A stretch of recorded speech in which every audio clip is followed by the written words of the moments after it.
Okay, before we start, you need to get a good watchmaker's screwdriver. You can see the ordinary screwdriver are tapered and so only fit the slot of the screw a certain amount, not the full amount. But watchmaker's screwdriver, they're curved, so they fit the slot of the screw more correctly, more exactly. And you need a screwdriver which fits the size of the screws. You have two on each end which need to be undone, but do one side at a time.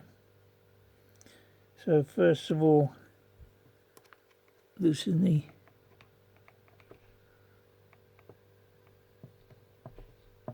screws. Use your thumb to brace the screwdriver. Once it's out enough, use your fingers to turn it instead and remove.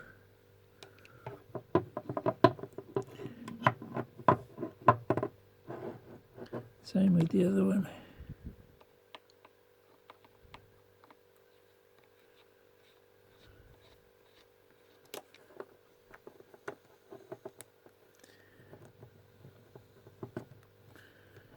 I've recently stripped these reels so the plates are quite free.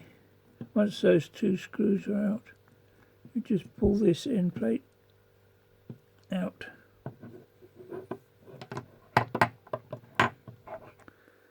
On this end there's nothing loose which is going to fall out. Some of the earlier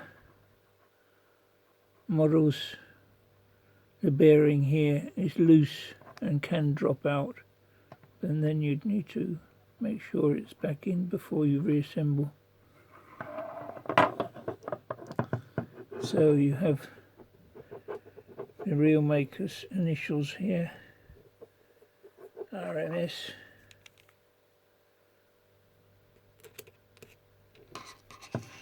This shouldn't fall out. Nothing else should fall out. This little gear here can be removed. You see it has a slot in one end, so that will need to go back in this way. When I reassemble, turn it till it goes in correctly, and it will turn the spool. There's nothing else to disassemble on this end really.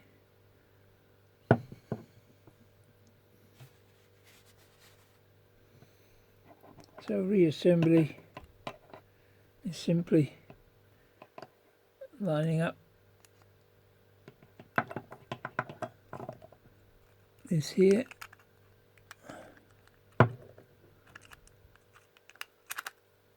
and then going home. Turn the handle to make sure everything's working correctly and put the screws back in one at a time. Just use your thumb to start them off.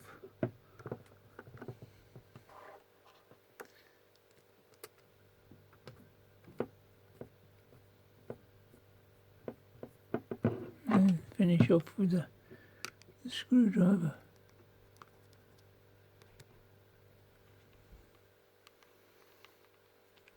This end is easier to remove. It gives us a view of the maker's initials if your reel has them on. Some earlier ones don't.